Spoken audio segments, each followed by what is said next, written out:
Well met, everyone. In case you hadn't heard, Baldur's Gate 3 is officially in early access. I have a ways to go to complete all of the content, but I've been thoroughly enjoying taking my time to explore the world that Larian has built for us so far.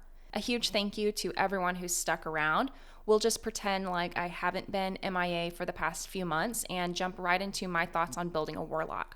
So this is the first screen that you'll see when you load into character creation. It's the Origin tab, but we're actually going to start on the skill page, and I'll explain why. The primary thing to consider when choosing a background is which skills you'll gain proficiency in. Proficiency in a skill allows you to add your proficiency bonus to ability checks for that skill. Your skills are chosen from a set list that varies dependent on the class. Warlocks will gain proficiency in 2 skills. There are a few things to consider when determining which skills you'll choose. One is, what is your character good at? For Warlock, their primary ability is Charisma, so choosing Charisma-based skills is usually best. If you hover over the skill, you can see which ability that skill uses. For my Warlock, she's the face of the party. I wanted to make sure that she had proficiency in as many social-based skills as possible, so the 2 I chose are Intimidation and Deception. With that, you can head back to the Origin tab and look for a background that gives you other skills that you're after. For my character, I knew I wanted Persuasion. I opted for the Guild Artisan background, which gives both Persuasion and Insight. Another important consideration is party composition. It's important to highlight that for my group, I am running a wizard. So they're going to cover most of the important intelligence-based skills. If you're not running a wizard or some other intelligence-based build, then you may want to consider for your Warlock dumping a few extra points into intelligence and picking up Arcana and Investigation, in addition to some skills like Deception or Persuasion that could help in social scenarios. This will give a very well-rounded Warlock that can provide a lot of utility to the party. Next, let's look at selecting a race for your Warlock. The first priority is going to be finding a race that gives a bonus to Charisma. My next piece of advice is to look for a race that gives additional spells and abilities. Warlocks learn a fairly limited number of spells compared to the other casters, so choosing a race that gives additional spells is going to give you a lot more flexibility for different combat scenarios, and it can be especially useful if you aren't running another caster in the group. With those criteria in mind, I'm going to recommend what I consider to be the 2 best options for a Warlock. First, let's talk about the most iconic Warlock race, and that's the Tiefling. Currently in Baldur's Gate 3 Early Access, there are 2 Tiefling subraces that I would consider, the Asmodeus and the Mephistopheles. Both receive some common racial features such as dark vision, resistance to fire damage, which can be very useful from what I've seen so far. Both are going to gain a +2 to Charisma and a +1 to Intelligence. So this is a great option for those of you who are planning to have the Warlock fill the arcane role within the group. If you're planning for some of those intelligence-based skills we mentioned, then this is a great choice because you do get that +1 to Intelligence. The determining factor between the 2 subraces is going to be their Infernal Legacy, which is the bonus spells that they gain access to. So with Asmodeus, you'll gain the cantrip Thaumaturgy. I personally haven't used it yet in BG3, but just based off of the tooltip, it does sound like it would be pretty useful. At 3rd level, you'll gain Hellish Rebuke. This is a pretty solid spell, and it gives you a good use of your reaction, which is otherwise pretty much wasted. As a caster, you'll hopefully be staying out of the fray, so you won't have many chances to take an attack of opportunity. With the Mephistopheles, you get the cantrip Mage Hand. In a tabletop setting, Mage Hand does not require concentration and is extremely useful and almost always worth taking. But for now, at least where we are in early access, Mage Hand is requiring concentration, so I can't really recommend this cantrip. For spells that require concentration, you can only have 1 active at a time. And for a Warlock, this is going to almost always be Hex. I personally took this cantrip on my Warlock, not realizing that it required concentration, and I haven't had much use for it. Again, this is just my opinion and experience on it, and hopefully the concentration requirement is removed at some point to align to the 5th edition rule set. And then at 3rd level, you'll gain Burning Hands, which is just a pretty solid damage dealing spell. So with all of that said, there really isn't a wrong choice, but the Asmodeus Tiefling stands out to me as the slightly better option. Next, let's look at the Half-Drow, which is a sub-race of Half-Elf. This is the race that I chose for my Warlock. Half-Drow are going to gain a +2 to Charisma and then a +1 to 2 ability scores of their choice. I personally opted for a +1 to Dexterity and a +1 to Constitution. So half-drow have dark vision, and they gain the feature Fey Ancestry, which grants them advantage on saves versus charm effects and immunity to sleep magic. This has saved me from quite a few sleep spells so far, so it's proved pretty useful. Additionally, you'll gain Drow Magic, which grants you the Dancing Light cantrip and Fairy Fire at 3rd level. Dancing Light so far has not been incredibly useful in my opinion. It requires concentration, so I find that I don't usually want to use it.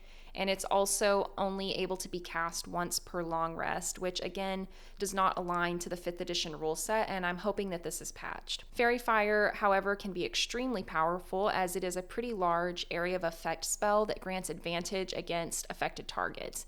It's especially useful when combating enemies who are able to go invisible or in very low light. And then there's the class tab. So obviously we're looking at the Warlock here, and the Warlock class currently has 2 subclasses to choose from. Your subclass is based on the patron that you draw your Warlock powers from. So you may choose currently either the Fiend or the Great Old One. This will determine which class spells you gain access to, as well as some extra class features. An important note here, though, is that the Great Old One is currently missing its level 1 ability, which in the player's handbook is called Awakened Mind. So let's start with the Fiend. Choosing the Fiend is going to add Burning Hands and Command to your starting spell options. You'll also gain Dark One's Blessing, which when you reduce an enemy to 0 hit points, you gain temporary hit points equal to your Charisma modifier plus your Warlock level. So this is a very useful ability and can really help the survivability of your Warlock. Next is the Great Old One. So this is the subclass that I opted for. It adds Dissonant Whispers and Tasha's Hideous Laughter. Both of these are really great spells. Either way, for your cantrips, you should definitely take Eldritch Blast for sure. And for your second one, I recommend to take either Blade Ward, Minor Illusion, or maybe Friends, depending on your preference. You'll get to select 2 spells. I definitely recommend to pick up Hex. It's been extremely powerful. And for your secondary spell, Fiendish Warlocks, I would probably grab Armor of Agathis, while your Great Old One, I would say to take Dissonant Whispers. Next, let's look at ability scores. For now, in early access, you determine your ability scores through a point-buy system. The default recommended distribution really isn't bad, but you can definitely tweak it depending on your playstyle and build you're going for. The smaller number to the left of the score shows the bonus that you get to that ability, and in the top right, it'll show how many points you have left to distribute. First, pump your charisma up to at least 16. This is going to increase the potency of your spells because it'll give you that +3 modifier. Constitution is going to determine your hit points. It also impacts the bonus that you receive to checks made to maintain concentration on a spell, so having a good score here is important. And then the third priority, in my opinion, is dexterity. Your dexterity impacts your armor class and your initiative score. Strength, you should definitely set as low as possible because you really have no use for it.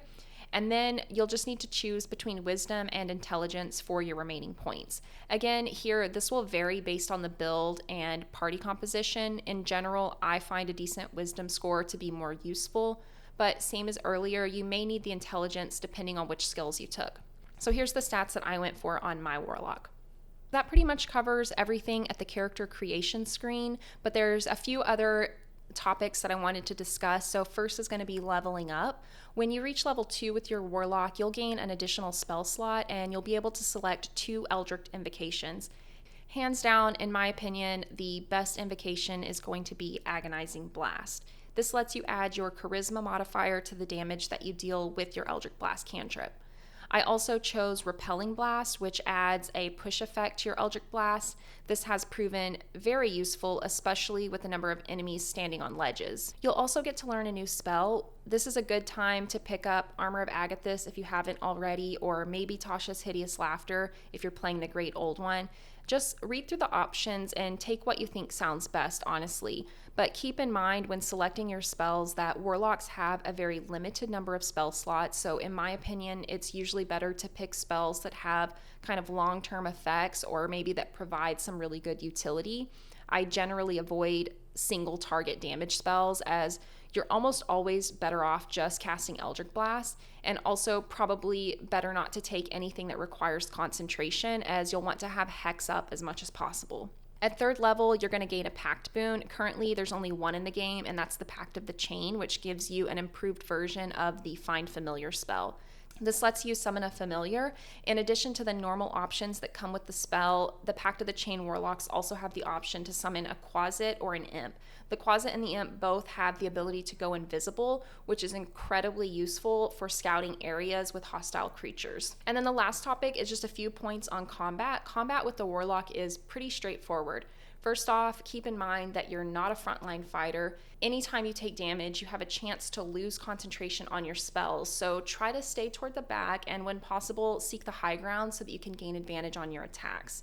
You should try to keep Hex up on your target at all times, and of course, attack with Eldritch Blast. And that pretty much sums up what you need to get started with the Warlock in Baldur's Gate 3 Early Access. Let me know in the comments what you think I should cover next. If you found this video useful, be sure to give me a thumbs up and subscribe for more Baldur's Gate 3 guides. I've also dropped a link to my community Discord server. This is a great place to ask questions, discuss the game, and honestly just hang out. And with all of that, I'll see you guys in the next one.